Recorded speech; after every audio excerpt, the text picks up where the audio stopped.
di kantong, juga potensinya besar, diseleksi, misalnya perusahaan farmasi tadi, Sido muncul, oh ini Sido muncul pada saya beli di harga 1.170, berarti satu lotnya 117.000 ya, 117.000. Nanti target saya itu nanti saya akan jual di berapa. Nah, itu harus punya target seperti itu. Jangan kemudian tidak ada target, kemudian juga tidak melihat pasar. Nanti kalau tidak melihat pasar tenggelam nanti. Nah, kalau jangkanya adalah jangka menengah. Beda lagi ketika adalah jangka panjang. Kalau jangka panjang sudah yakin investasi di Astra tadi misalnya, atau di gudang garam tadi, sudah yakin, dibiarkan saja mau saham itu naik, mau saham itu turun, tapi ketika targetnya adalah jangka panjang, nanti pasti akan naik lagi di tahun 2019 tadi misalnya. Dari 9.000 menjadi 90.000, ternyata betul, dari 9.000 menjadi 90.000, dari 900.000 menjadi 9 juta, dari 9 juta menjadi 90 juta. Nah, itu kan targetnya jangka panjang. Kalau jangka panjang dibiarkan saja, tidak usah melihat pasar, tidak usah melihat apa. Kalau targetnya 10 tahun, ya itu sudah 10 tahun nanti dilihat hasilnya berapa. Itu. Kalau jangka menengah itu seorang trader ya, itu kan melihat pasar, kondisi pasar naik atau turunnya. Kalau pada waktu posisi naik, oh sudah saya cukup sekian keuntungan yang ideal, ini berarti saya jual. Karena kita sebagai investor itu jangan kemudian memang yang terlalu muluk ya, terlalu tinggi 1 juta nanti kemudian dapatnya 1.300.000 yang real atau yang ideal. Kenapa seperti itu? Kalau yang muluk-muluk biasanya investasinya bodong. Saham ini adalah investasi real dan investasinya bukan bodong atau investasi yang aman. Contohnya, ketika kita misalnya bersepeda motor, naik sepeda motor dengan pengen sampai cepat ke Semarang ya, pengen sampai cepat ke Semarang, kecepatannya kan harus cepat ya, 100 km per jam misalnya. Dengan kecepatan 100 km per jam, kita akan lebih cepat sampai ke Semarang. Kita harapannya cepat. Nah, kita waktunya sangat singkat. Tapi dengan kecepatan yang 100 km per jam, resiko kita juga akan cukup tinggi juga, sangat tinggi juga. Bisa jadi tidak sampai ke sana karena tidak bisa mengendalikan motor itu. Maka kita harus ideal waktu tercepat kita dan waktu tercepat yang bisa kita kendalikan itu berapa kecepatannya. 60 atau 80 km per jam. Kalau maksimal 80 km per jam, cukup 80 km per jam saja untuk sampai ke Semarang. Jangan kemudian 100 km, memaksakan untuk 100 km per jam, tapi nanti malah akan kecelakaan karena tidak bisa mengendalikan.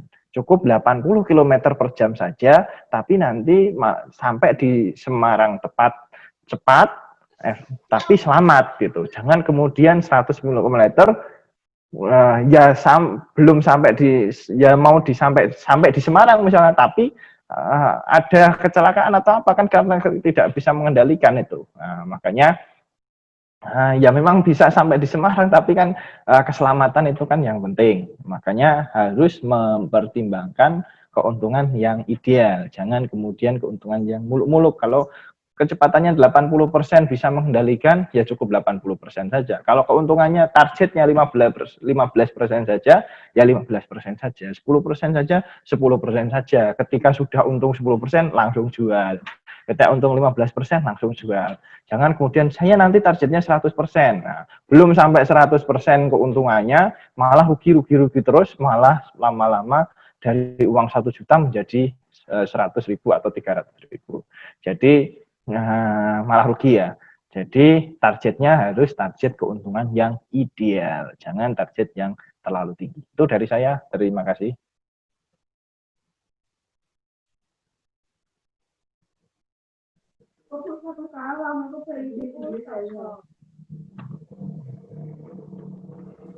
Untuk menjawab pertanyaan dari Mas Adib, risiko di saham itu seperti apa? Nah, jadi sebenarnya yang pertama itu risikonya adalah waktu. Kalian harus menentukan dulu jangka waktunya kalian mau jangka waktu pendek atau jangka waktu yang panjang. Yang kedua, risiko tingkat kerugiannya. Jadi kalian harus menentukan berapa potensial loss yang akan kalian tanggung. Jadi misalkan saat kalian sudah menentukan investasi saham, kalian harus menentukan potensial loss sebesar 5%. Jadi kalau sudah mendekati 5%, kalian harus mengambil keputusan apakah itu nanti kalian akan average down atau justru kalian akan cut loss. Jadi itu balik lagi ke pertimbangan kita. Nah, kalau kalian yang pertama itu cut loss, otomatis kalian mendapatkan tingkat kerugian itu tadi, misal sebesar 5%. Atau justru selama ini kan kalian yuk nabung saham, kalian sudah menabung saham. Jadi kalian akan melakukan tindakan average down. Jadi dana yang sudah kalian sisihkan tadi, kalian masukkan ke rekening investasi, kalian akan menambah jumlah kepemilikan sahamnya tadi. Jadi kalau dibilang kalian mau investasi saham, tapi dengan menginginkan tingkat keuntungan yang tinggi, balik lagi kalian harus mempertimbangkan berapa persen tingkat kerugian yang bisa kalian terima. Jangan sampai lebih dari 5%, tapi kalian mempunyai keyakinan, oh mungkin saham ini nanti akan naik. Biasanya kan psikologi investor seperti itu. Tapi kalau kalian tidak melihat aspek lain dalam kalian, misalkan sahamnya tadi Sido muncul ya, seperti yang sudah dicontohkan Pak Haris. Jadi kalian harus lihat aspek kedepannya itu perusahaan Sido muncul akan seperti apa, baik dalam penjualannya, produktivitasnya, fundamental perusahaannya seperti apa. Kalian lihat dulu laporan keuangannya itu selama 5 tahun terakhir bagaimana. Kalian harus mempertimbangkan itu untuk meminimalisir tingkat resiko kerugian yang akan kalian terima. Itu saja, mungkin nanti bisa ditambahkan lagi pertanyaannya. Terima kasih. Baik, terima kasih Mbak Yuni ya. Oh ya, ini ada pertanyaan bagus juga ini yang dari Mas Muhammad Jundan nih.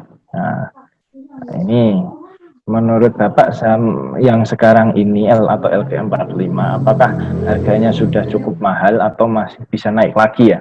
Nah, kita lihat ya trennya ya. Kita lihat dari awal itu kan semula LQ45 berapa, sekarang berapa.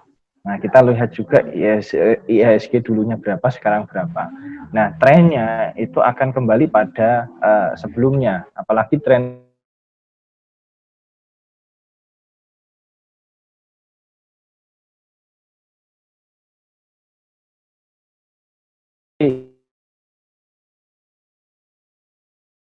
perusahaan di kita itu masih tetap survive di kala pandemi ini. Apalagi sekarang ada kebijakan-kebijakan dari pemerintah, kemudian ada juga vaksin-vaksin yang ada di Indonesia. Nah, berita-berita yang sekarang juga sudah cukup semakin baik. Apalagi masyarakat Indonesia itu kan konsumtifnya itu cukup tinggi daripada masyarakat yang lain. Nah, daya konsumsinya cukup tinggi, walaupun dilarang dia tetap konsumsi. Maka untuk rebound, untuk kembali lagi seperti semula itu sangat besar kemungkinannya. Jadi tidak kemudian nanti turun terus, tapi akan semakin naik lagi. Apalagi kan sudah ada vaksinnya yang kemarin didatangkan itu menjadi faktor juga dari perilaku investor ya, tadi kata Mbak Yuni. Perilaku investor nanti akan semakin percaya kepada pasar. Dengan investor semakin percaya kepada pasar, maka semakin berbondong-bondong untuk investasi di pasar modal. Sudah semakin berbondong-bondong, harganya akan naik lagi. LQ45 pun akan naik lagi. LQ45 itu safe ya, saham-saham yang safe ya, liquid ya, saham-saham yang liquid.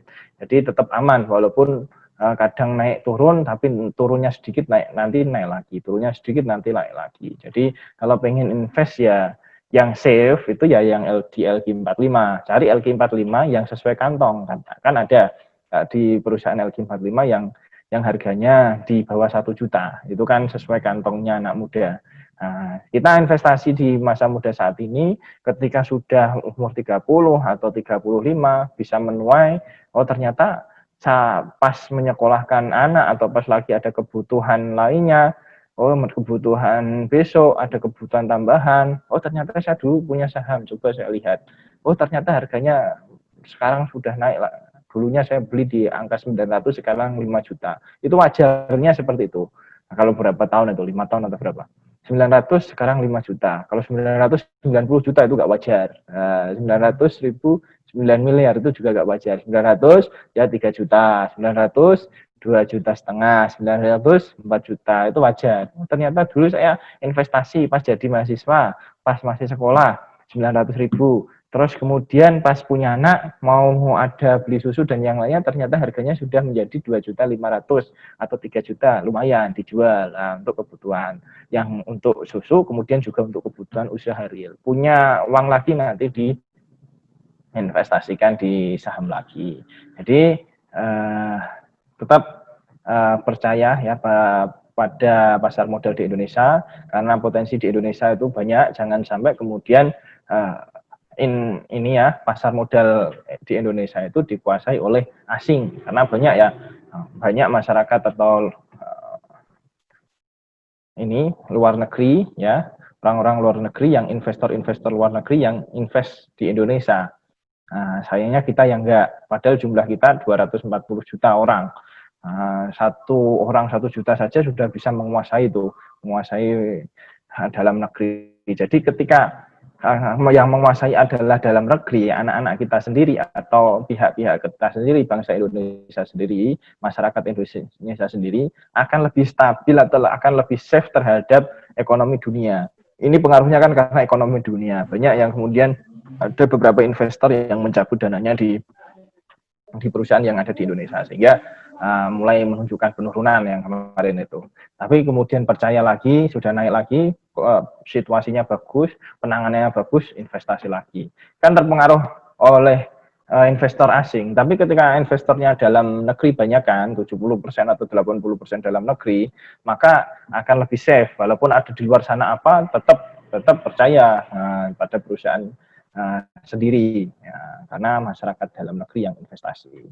Jadi tetap percaya ya, tetap investasi sedikit demi sedikit, nanti lama-lama akan menjadi bukit. Pernah ada Lock and Hong itu yang Warren Buffett-nya Indonesia itu cerita bahwasanya dulunya itu kan beliaunya adalah seorang tugas pegawai fotokopi ya, fotokopi ya Pak Yuni itu, pegawai fotokopi sejak dari lulus itu, kemudian nabung sedikit-sedikit, kerja di bank sedikit-sedikit, sekarang menjadi investor yang besar yang di Indonesia, investor terkenal di Indonesia. Sudah keuntungan sudah sangat banyak itu di Indonesia. Padahal dulunya ya dari petugas fotokopi, tukang fotokopi. Karena konsisten tadi, untuk menumbuhkan konsisten itu ya sedikit-sedikit demi sedikit.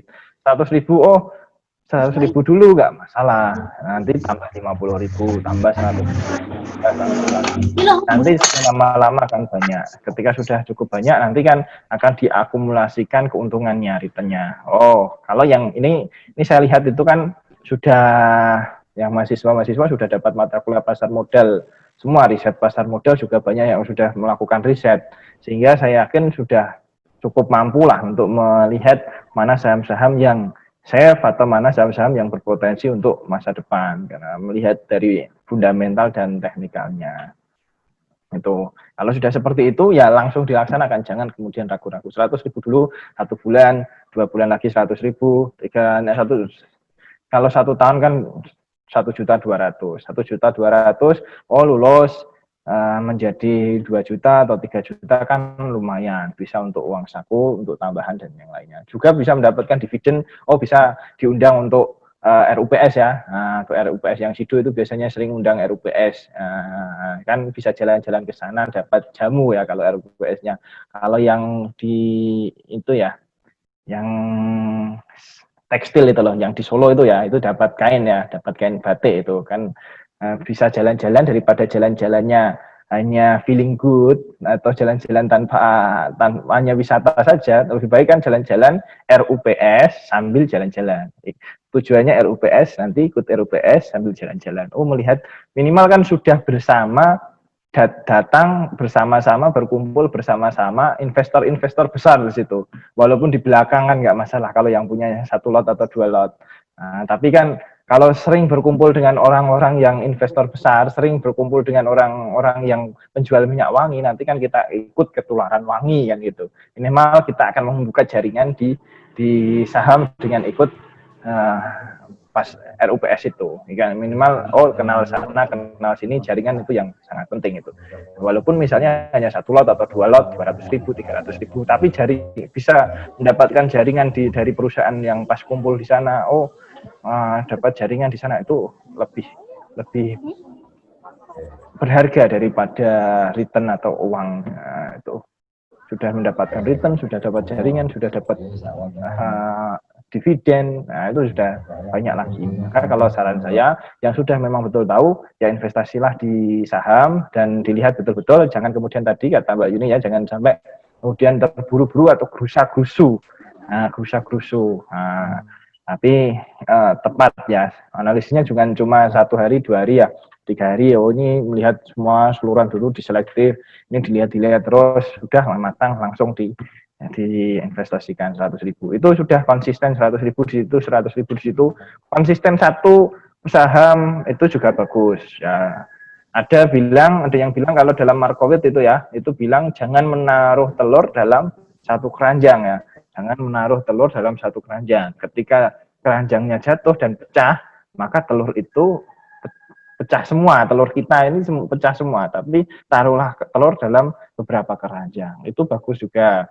Jadi investasi nanti bukan hanya di saham satu saja, tapi 2 saham. Nah, jadi ketika yang ini rugi, yang di sini masih untung, masih aman. Minimal menenangkan pikiran, waduh rugi, yang sini masih untung. Waduh yang sana untung, yang sini untung juga. Nah gitu, atau untung semua, itu kan bagus. Jadi melihat itu. Satu dulu yang pertama, kalau sudah nanti bisa bernambah 2 atau 3.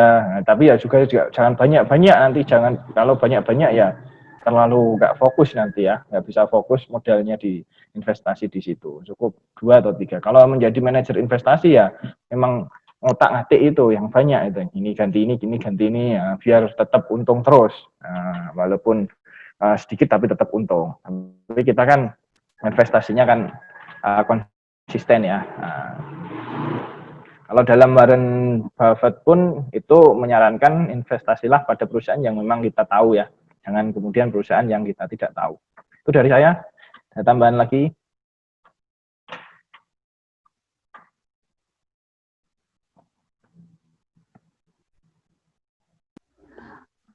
Menjawab pertanyaan dari Mas Mahendra, kalau saat ini investasi di saham menggunakan apa sih? Kan kalau di saham itu ada 2 teknik. Yang pertama fundamental dan yang kedua teknikal. Kalau saya pribadi, saya mengcombine 2 itu tadi. Yang pertama saya lihat dulu, kalau untuk jangka panjang pasti saya perhatikan bagaimana fundamental perusahaan itu. Bukan, biasanya saya nggak cuma laporan keuangan 5 tahun terakhir, bahkan kalau misalkan perusahaan itu sudah terdaftar selama 10 tahun di bursa, otomatis saya akan melihat bagaimana sih selama 10 tahun itu keadaan keuangan dari perusahaan tersebut. Jadi benar-benar melihat di fundamental perusahaan, baik dari segi ROA, ROE, PBV, PER, dan lain-lain itu bagus. Jadi berapa persen tingkat fundamental perusahaan itu saya pertimbangkan. Dan yang selanjutnya, saat membeli, saya pasti akan lihat menggunakan analisis teknikal. Jadi kalau bilang sekarang kan mungkin lagi merah-merah, pasti lagi banyak diskonnya. Nah, tapi saya lihat dulu bagaimana analisis teknikalnya. Chartingnya ini sudah menyentuh moving average-nya belum buat saya beli. Kalau memang sudah ada perpotongan untuk beli, saya beli di saat itu juga. Karena begini, kadang ada beberapa tipe investor yang ini kok GSM-nya naik, padahal sudah dilihat dari secara charting itu sudah bagus, titik perpotongannya sudah bagus, tapi banyak yang berpikir mungkin nanti bisa turun lagi, tapi kebalikannya kadang itu sudah mencapai batas jenuhnya diturun, otomatis kan akan bergerak naik, dia akan rebound lagi. Nah, jadi sebelum melakukan pembelian, saya lihat dulu bagaimana fundamentalnya, dan saat mau melakukan pembelian, saya lihat chartingnya dulu, harga sahamnya itu bagaimana, nilai terendah harga sahamnya itu berapa, saya beli di harga itu. Jadi nggak cuma lihatnya dalam satu aspek. Kalau kita bisa menggunakan kedua analisis secara maksimal, kita gunakan. Tapi mungkin kalau bagi kalian yang masih investor pemula, saya sarankan itu tadi, kalian melihat dari analisis fundamental. Kalian harus tahu dulu bagaimana perusahaan yang akan kalian beli. Jangan sampai kalian beli saham, tapi kalian tidak tahu itu perusahaan apa, bergerak di bidang apa, dan ke depannya prospeknya bagaimana. Jangan sampai seperti itu. Karena biasanya kalau investor pemula itu kan masih belum tahu dan masih belum paham mengenai analisis teknikal. Jadi saya sarankan itu tadi. Yang pertama kali digunakan itu kalian harus tahu. Minimal kalian lihat produk dari perusahaan itu ada di sekitar kalian. Misalkan yang pertama kayak di sekitar kita kan banyak Indomaret, Alfamart, atau produk-produk dari Unilever, Indofood, dan lain-lain. Itu kalian sudah tahu produknya, dan kalian mungkin biasanya menggunakannya sehari-hari, otomatis kan prospek kedepannya bagus. Jadi kalau bisa di-combine, kenapa enggak? Intinya kayak gitu sih. Terima kasih. Oke, baik. Terima kasih Mbak Yuni ya. Ya itu juga ya, pemula beli itu biasanya langsung rugi ya. Tapi kita itu kan bukan potensial risk ya, bukan kita terima rugi, tapi ketika kita jual baru rugi. Tapi ketika tidak kita jual ya kita tidak rugi. Misalnya beli saham harganya satu lotnya 100.000, 100.000 tadi yang 117.000 ya, yang Jido harganya mau kita beli ternyata langsung kemudian merah 115.000. Nah itu kemudian kita langsung waduh, ini katanya Pak Karis, katanya Mbak Yuni, katanya dosen-dosen, katanya investor-investor itu ketika beli langsung nanti akan naik. Nah itulah psikologi investor pemula yang perlu memang di manage. Kadang memang ada kalanya di hari-hari tertentu atau di jangka waktu tertentu itu menurun. Nah, tapi kalau targetnya adalah di situ 15 hari, tenang saja, target saya 15 hari. Saya sampai 15 hari, saya lihat dulu. Nanti naik ataukah turun. Kalau nanti saya 15 hari, nanti kemungkinan besarnya naik. Ya, ditunggu saja sampai 15 hari. Psikologi investor pemula, itu biasanya ketika sudah turun sebentar, turun sedikit, turun beberapa, terus langsung pengen untuk menjual lagi ya, tuh langsung untuk pengen menjual. Nah, apalagi kalau saham-sahamnya yang perusahaan yang nggak jelas itu. Kalau perusahaan-perusahaan besar ditunggu saja, dibiarkan saja, nanti pasti kemungkinan besarnya lah nanti akan naik lagi ya. Nanti kemungkinan besarnya naik lagi. Tapi kalau ketika kemudian setelah dari kagetan, investor pemula itu jangan kemudian kagetan ya, ada pandemi sedikit, kemudian waduh dulunya beli 1 juta, ada pandemi jadi 900.000, jual langsung, waduh rugi nih investasi. Ya kalau misalnya awalnya seperti itu ya nggak masalah, investor memang biasanya kadang awalnya kan rugi dulu ya, biar merasakan rugi dulu, tapi ruginya kan jangan besar-besar, tapi kan harus punya target gitulah, harus punya target bahwasannya saya targetnya sekian, saya tenang saja, ada pandemi atau tidak, ini perusahaan fundamentalnya bagus, keuntungannya bagus, di pasar harganya seperti ini, tenang aja, fundamentalnya bagus kok, keuntungannya juga, revenue-nya, pendapatannya juga untung terus kok. Pasar aja itu hanya pasar saja yang bereaksi terhadap itu, tapi kan untuk kedepannya masih tetap bagus. Nanti maka jangan sampai kemudian kagetan ya, seorang investor kalau sudah tingkatan lebih dari pemula, lebih sedikit ya, tingkatan sudah minimal bisa, kemudian mahir atau expert, itu sudah jangan kemudian kagetan. Pertama biasanya memang kagetan. Awal-awal saya dulu juga memang seperti itu. Waduh, kemudian ruginya sekian, terus kemudian kaget. Sampai ketika kemudian yang diinvestasikan itu perusahaan yang bagus, tenang saja, ya tenang. Nanti akan rebound kembali itu. Karena dilihat fundamentalnya, yang kita menjadikan acuan itu adalah fundamental. Fundamental itu apa? Laporan keuangan perusahaan, ya. Kinerja perusahaan itu. Kinerja dari perusahaan itu dalam 1 tahun itu untung terus. Satu tahun kemarin untung, tahun ini untung, tahun ke depan untung terus. Kenapa kita takut gitu? Pasar turun nggak masalah, pasar kok. Yang penting kan perusahaannya.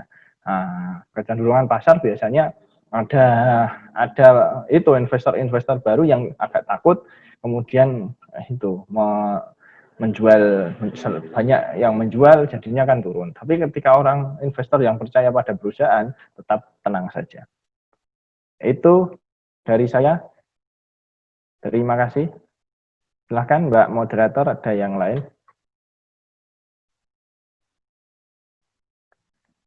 Mbak Moderatornya tadi katanya susah sinyal tadi ya. Ada yang tanya, silahkan. Oh ini ada. Yang tanya bisa langsung juga bisa. Sudah ketemu ini Mbak Moderatornya kelihatannya lagi jalan-jalan kemana, ke Jogja. Sambil jalan-jalan sambil jadi moderator. Nah itulah enaknya itu, ini ya, enaknya kalau masa-masa bisa webinar itu ya, bisa memanfaatkan dimanapun kita bisa, masih tetap bisa mendapatkan materi, mendapatkan ilmu tanpa harus ke sana, membutuhkan biaya yang cukup besar. Kita hanya cukup di kamar sambil rebahan, kita kemudian juga bisa di bis sama seperti moderatornya itu.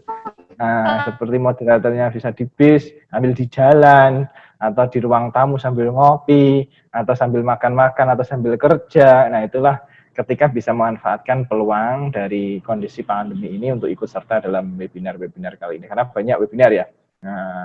Bisa sambil kadang ditinggal mandi atau tinggal apain. Nah, karena kalau yang tidak ada gambarnya, tidak ada keluar videonya, biasanya ditinggal rebahan dulu atau kemana ya.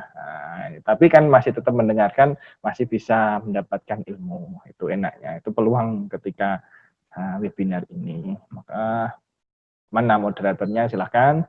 Ini masih mencari sinyal di bis ini kelihatannya ya.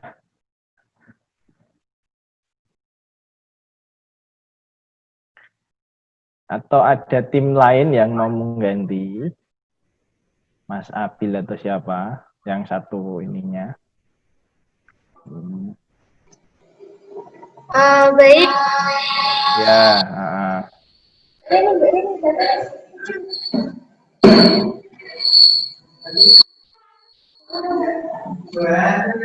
Mungkin saya menggantikan dari Mbak Moderator ya, Kak. Terima kasih atas ilmunya dari Pak Haris dan Mbak Yuni. Semoga bermanfaat. Pesan dari kelompok KKN 131 Yayan Kudus itu, kita harus investasi pengetahuan kita dulu sebelum kita investasi menggunakan uang kita. Baik, terima kasih. Sebelum seminar ini diakhiri, kita akan sesi foto bersama ya. Bisa dihidupkan videonya. Oke. Ini yang rebahan bangun dulu, silahkan. Videonya silahkan dihidupkan ya, teman-teman. Yang rebahan baru saja beranjak. Oh ya. Yang penting mendengarkan lah ya, untuk menambah ilmu. Tidak harus langsung ke lokasi. Kalau pada saat normal itu kan harus langsung ke lokasi, ke kampus, kemudian ke ruangan. Butuh biaya, butuh perjalanan. Kalau ini kan bisa di rumah sendiri-sendiri ya. Gitu. Butuh menyiapkan snack ya, Dan ya? Ya, bisa menyiapkan snack juga ya. Butuh makan, butuh konsumsi. Nah, itu kan. Ini Pak Rinaldi ini suaranya kelihatannya. Itu ini itu keuangannya IAIN Kudus itu yang bawa uang IAIN Kudus ya itu Mas Rinaldi itu.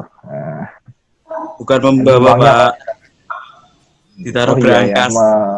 Taruh berangkas, mengelola. Sampai ini ya, wah ini tinggal kelihatan itu. Gimana ada? Kalau yang bos itu ini banyak itu, bos itu biasanya besar orangnya ya, besar. Banyakkan uang biasanya dia terus agak besar itu. Mas Renaldi. Semoga bisa investasi ya, langsung bisa diinvestasikan, manfaatkan investasi daripada untuk beli motor Tiger tadi atau beli motor, ya beli motor Tiger jadinya motornya rusak kalau saat ini, tapi ketika diinvestasikan di sahamnya Astra itu kan Tiger kan dari Astra ya, tapi ketika diinvestasikan di Astranya malah menjadi CRV ya, menjadi CRV bukan menjadi Tiger yang rusak, motor Tiger yang rusak. 7 juta ketika dibelikan Tiger ya jadinya motor Tiger yang rusak saat itu, tapi ketika 7 juta dibelikan saham Astranya menjadi CRV malah di tahun 2019 itu. Nah ini peluang ini yang harus kita manfaatkan, sedikit-sedikit konsisten tapi bisa lama-lama akan menjadi bukit. Oke? Silakan ya, moderator. Terima kasih pada Pak Haris sekali lagi dan Mbak Yuni. Ke seminar kali ini saya tutup. Semoga bermanfaat untuk kawan-kawan semua. Terima kasih. Wassalamualaikum warahmatullahi wabarakatuh. Waalaikumsalam warahmatullahi wabarakatuh. Foto dulu actionnya sendiri-sendiri bagaimana?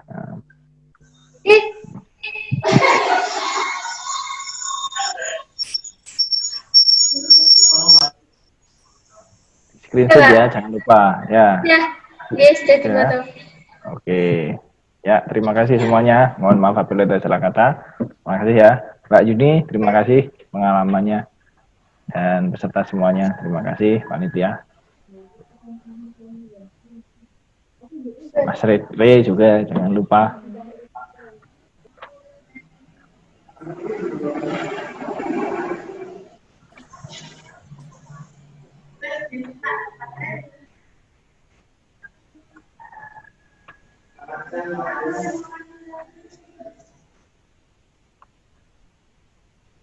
Live ya.